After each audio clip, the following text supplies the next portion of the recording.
नमस्कार साथियों, आज हम पढ़ेंगे रासायनिक अभिक्रियाओं के प्रकार। रासायनिक अभिक्रियाएं मुख्य रूप से 5 प्रकार की होती है: संयोजन, वियोजन, विस्थापन, अपचयन और उपचयन। हमारे दिमाग में यही रहता है कि कोई भी अभिक्रिया किस प्रकार की है, अर्थात हमें अभिक्रिया को पहचानना नहीं आता है तो हम किस प्रकार से अभिक्रिया को पहचाने। तो आइए हम सबसे पहले इन 5 अभिक्रियाओं को एक साथ देख लेते हैं और फिर हम अभिक्रिया की पहचान करेंगे। सबसे पहला जो अभिक्रिया का प्रकार है वो है संयोजन। नाम से ही पता लग रहा है संयोजन अर्थात जुड़ना, यानी रासायनिक अभिक्रिया में तत्व है या परमाणु है वो आपस में जुड़ जाते हैं। जैसे हम एक उदाहरण लेते हैं, CaO, ये है कैल्शियम ऑक्साइड, इसको कहा जाता है चूना।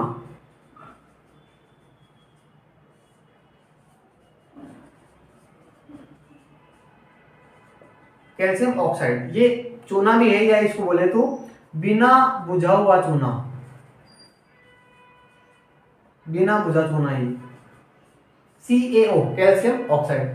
अगर हम इसके ऊपर पानी डालेंगे तो ये बुझ जाएगा, यानी जैसे आग लगती है और हम उसके ऊपर पानी डाल देते हैं तो वो आग बुझ जाती है, ऐसे ही ये है बिना बुझा हुआ चूना, जब पानी डालेंगे तो ये बुझ जाएगा।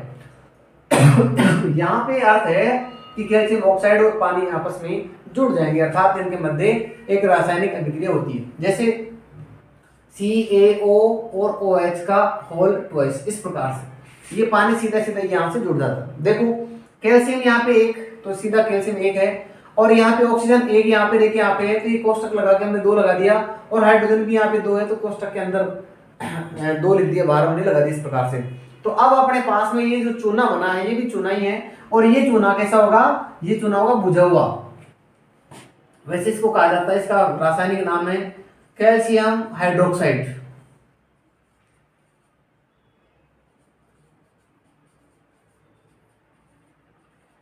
कैल्शियम हाइड्रोक्साइड, इसका नाम हो गया बुझा हुआ चूना,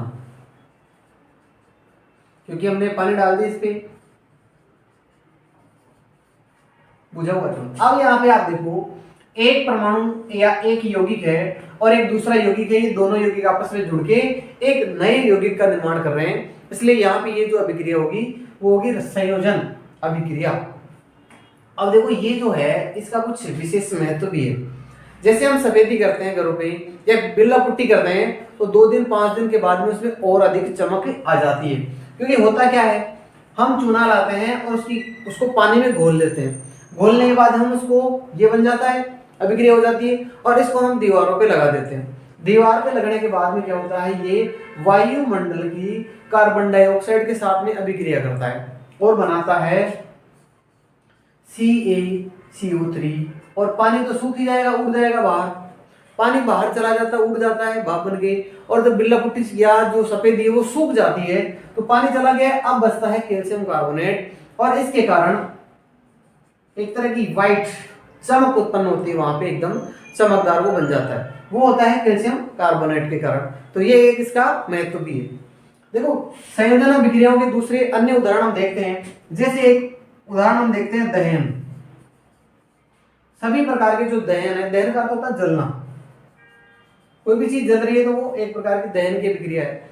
जैसे दहन के अंदर होता है कार्बन, और वो वायुमंडल की ऑक्सीजन के साथ में क्रिया करते हैं, जैसे पेट्रोल हो, डीजल हो या केरोसिन हो, जो भी ईंधन है, या जैसे लकड़ियां हैं तो उनके अंदर कार्बन पाया जाता है, और वो वायुमंडल की ऑक्सीजन के साथ में क्रिया करके कार्बन डाइऑक्साइड गैस बनाता है। हमने देखा होगा जैसे चूल्हे के ऊपर अपन तवा रखते हैं तो तवा पीछे से काला होता है, क्यों होता है, क्योंकि वो कार्बन डाइऑक्साइड वहां पे लगती है, उसके अंदर कार्बन के कण आ जाते हैं, तो वो गैस के रूप में बाहर निकलता है। जब आग जलती है तो आग ऊपर की ओर उड़ती है, उसके अंदर कार्बन डाइऑक्साइड, क्योंकि कार्बन है उस लकड़ी के अंदर या जो भी ईंधन है उसके अंदर, और वो ऑक्सीजन के साथ में क्रिया करके कार्बन डाइऑक्साइड गैस बनाते हैं। अब यहाँ पे देखो कार्बन और ऑक्सीजन दोनों जुड़ रहे हैं, तो यहाँ पे ये एक प्रकार की संयोजन अभिक्रिया है। ऐसे एक अन्य उदाहरण लेते हैं, जैसे हाइड्रोजन और ऑक्सीजन, 2 गैस अपने पास में, हाइड्रोजन ऑक्सीजन, अगर इन दोनों को जोड़ दें तो बनता है पानी। तो पानी बना है यहाँ पे, उसमें हाइड्रोजन ऑक्सीजन दोनों के परमाणु आपस में जुड़ गए हैं, तो यहाँ पे जो अभिक्रिया हो रही है वो हो रही है रासायनिक संयोजन या संयोजन अभिक्रिया। अब हम चलते हैं दूसरी रासायनिक अभिक्रिया की ओर, जिसका नाम है वियोजन। वियोजन का अर्थ होता है टूटना। इसका एक अन्य नाम भी है जिसको कहा जाता है अपघटन।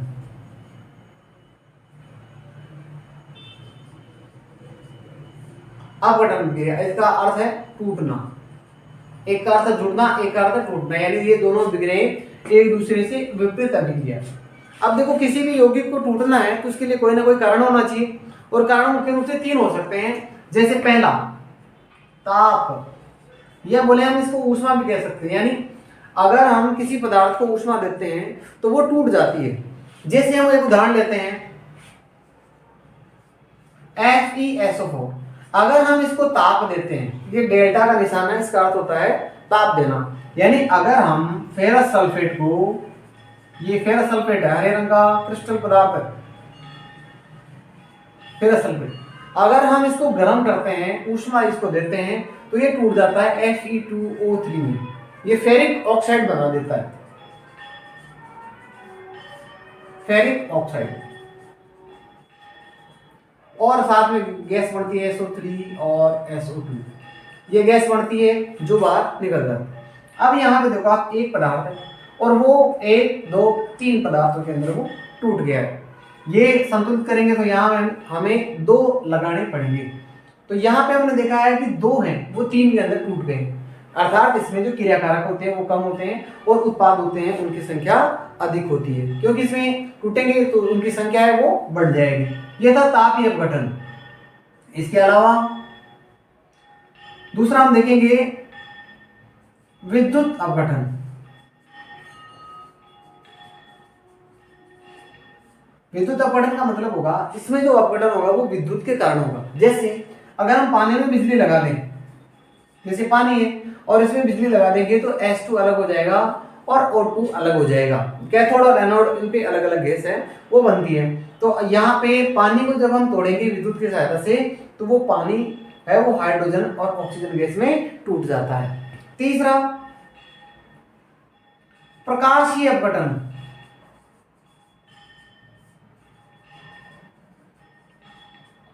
अर्थात इसमें जो अपघटन होगा वो प्रकाश के कारण होगा, सूर्य का प्रकाश जिम्मेदार होगा। जैसे मान लो प्लास्टिक है और अगर आप उसको धूप में रख देते हैं तो 10-5 दिन बाहर अगर वो रहती है तो वो धीरे धीरे गल जाती है, टूट जाती है, उसके जो बॉन्ड है वो कमजोर पड़ जाते हैं। जैसे एक हम उदाहरण लेते हैं AgCl2 सिल्वर क्लोराइड, और अगर इसको प्रकाश में खुला रख दिया जाए तो यह Ag में टूट जाएगा, 2 Ag अलग हो जाएंगे और Cl2 क्लोराइड क्लोरीन गैस है वो अलग हो जाती है। तो यहाँ पे एक मॉलिक्यूल था और वो 2 मॉलिक्यूल्स के अंदर टूट जाता है। इस प्रकार से इसमें उत्पादों की संख्या है वो 1 से अधिक हो गई है, बढ़ जाते हैं वो। इसीलिए जो AgCl है उसको कांच की काले रंग की बोतलों के अंदर रखा जाता है ताकि उनके अंदर प्रकाश प्रवेश नहीं कर पाए। ऐसे ही जैसे उदाहरण लेते हैं हम AgBr,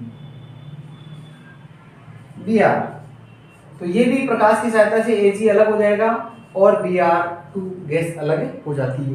ऐसे ही जैसे AgI सिल्वर आयोडाइड, तो ये भी इसका उपयोग कृत्रिम वर्षा में किया जाता है सिल्वर आयोडाइड, तो Ag अलग हो जाएगा और I2 यानी आयोडीन है वो अलग हो जाती है। तो ये जो क्रिया होती है वो प्रकाशीय अपघटन है, क्योंकि ये प्रकाश के कारण यहाँ पे अपघटन हो रहा है। अब हम देखते हैं तीसरी अभिक्रिया जिसका नाम है विस्थापन। विस्थापन स्थान बदलना, विस्थापन अभिक्रिया। इसमें क्या होता है, स्थान बदल जाता है।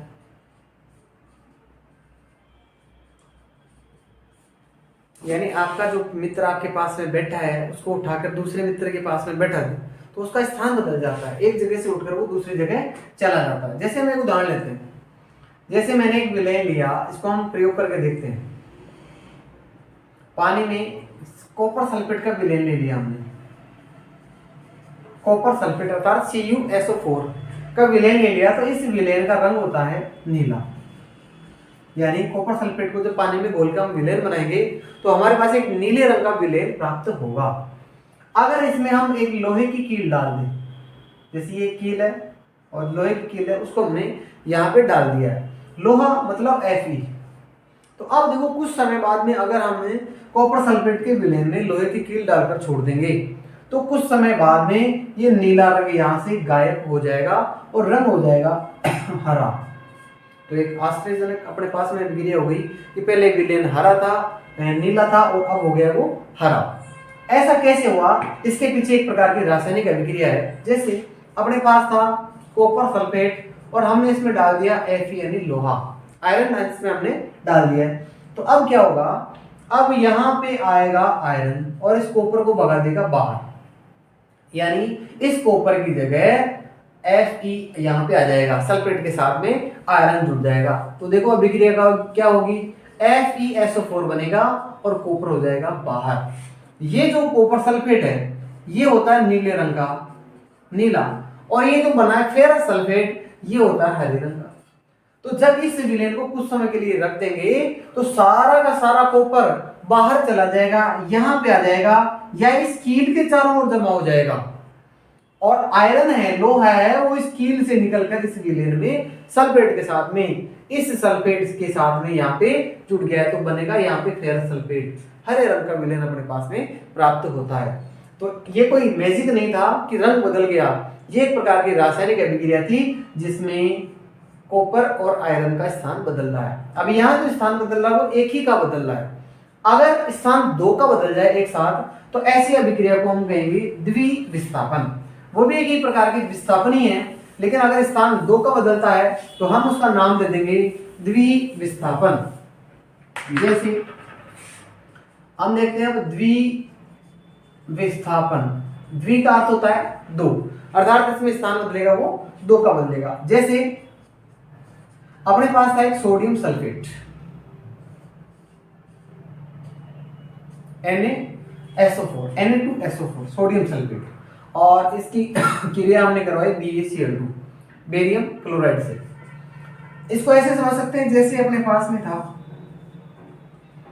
यहां पे था सोडियम सल्फेट, एक प्रणाली में हमने सोडियम सल्फेट लिया और इसमें ऊपर से हमने मिला दिया BaCl2 बेरियम क्लोराइड मिला दिया।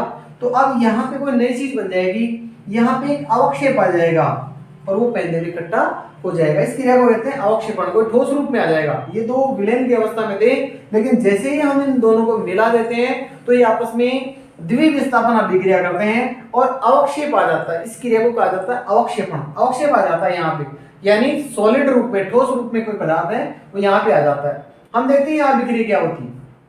यहाँ पे अभिक्रिया होगी, इस सोडियम की जगह आएगा बेरियम और इस बेरियम की जगह आएगा सोडियम, दोनों एक दूसरे का स्थान बदलेंगे। तो अपने पास में सूत्र क्या प्राप्त होंगे, जैसे बेरियम जब यहाँ पे आएगा तो बनेगा BaSO4 बेरियम सल्फेट, और जब ये सोडियम यहाँ पे जाएगा तो बनेगा Na2 और Cl2। अब देखो ये सरल बात इसलिए कट जाएंगे और रहेगा NaCl, सीधा सीधा NaCl, यानी ये एक नमक है। अब नमक तो पानी में घुलता है इसलिए ये तो घुलित अवस्था में रहेगा, और ये पानी में बेरियम सल्फेट है वो घुलता नहीं है, तो ये अवक्षेप के रूप में आ जाएगा, बेरियम सल्फेट का अवक्षेप आ जाएगा। इस क्रिया को कहा जाता है अवक्षेपण। तो ये एक प्रकार की द्विविस्थापन अभिक्रिया है। अब हम अभिक्रियाओं में आगे बढ़ते हैं और वो अभिक्रिया है उपचयन। उपचयन, इस अभिक्रिया को ऑक्सीकरण अभिक्रिया भी कहा जाता है। और एक पांचवी अभिक्रिया, ये दोनों अभिक्रियाएं साथ साथ चलती है क्योंकि ये दोनों जस्ट एक दूसरे के अपोजिट है, तो हम इनको समझने के लिए दोनों को एक साथ टेबल बनाकर समझेंगे। एक है अपचयन, अपचयन अभिक्रिया। देखो इस अभिक्रिया को कहा जाता है इंग्लिश में ऑक्सीडेशन, और इस अभिक्रिया को कहा जाता है रिडक्शन। अब हम एक चार्ट बना लेते हैं। एक तरफ हम पढ़ेंगे उपचयन अभिक्रिया और एक तरफ अपन पढ़ेंगे अपचयन अभिक्रिया। देखो पहला बिंदु इसमें ये होगा ऑक्सीडेशन से। देखो यहाँ ऑक्सीकरण आ रहा है ना, ऑक्सीकरण यानी ऑक्सीजन से संबंधित है ये, और ऑक्सीजन का जो उल्टा है वो है हाइड्रोजन, तो ये हाइड्रोजन से संबंधित। अगर किसी अभिक्रिया में ऑक्सीजन का योग हो रहा है, कहीं भी किसी भी अभिक्रिया में अगर ऑक्सीजन जुड़ रही है तो वो एक प्रकार की उपचयन या ऑक्सीकरण अभिक्रिया है। अब ये अभिक्रिया जस्ट उल्टी है, तो यहाँ पे मैं लिख सकता हूं कि ऑक्सीजन की कमी।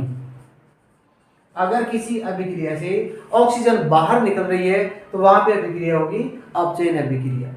देखो ऑक्सीजन पे आवेश जो रहता है वो माइनस का आवेश रहता है यहाँ पे, इसलिए हम कह सकते हैं कि ऋण विद्युतीय तत्व। वो तत्व जिसके ऊपर ऋण आवेश रहता है। ऑक्सीजन ही नहीं, ऑक्सीजन के अलावा अन्य तत्व जैसे Cl minus, F minus, S-2 ऐसे तत्व जिनके ऊपर ऋण आवेश होता है वो ऋण विद्युतीय तत्व होते हैं, और उनका भी यदि योग होता है, ऋण विद्युतीय तत्व का योग होगा तो वहां पे होगी उपचयन अभिक्रिया। ये जस्ट उल्टी है, तो यहां हम लिख सकते हैं अगर कहीं पे ऋण विद्युतीय तत्व की कमी हो रही है तो वहां अभिक्रिया होगी अपचयन। आगे हम बढ़ते हैं। ये जैसे ऑक्सीजन की बात हुई कि ऑक्सीजन हो या ऋण विद्युतीय तत्व इनका योग होता है तो वहां अपचयन होती है, ऑक्सीजन या ऋण विद्युतीय तत्व की कमी होती है तो वहां अपचयन होती है। अब हम आ जाते हैं हाइड्रोजन पे।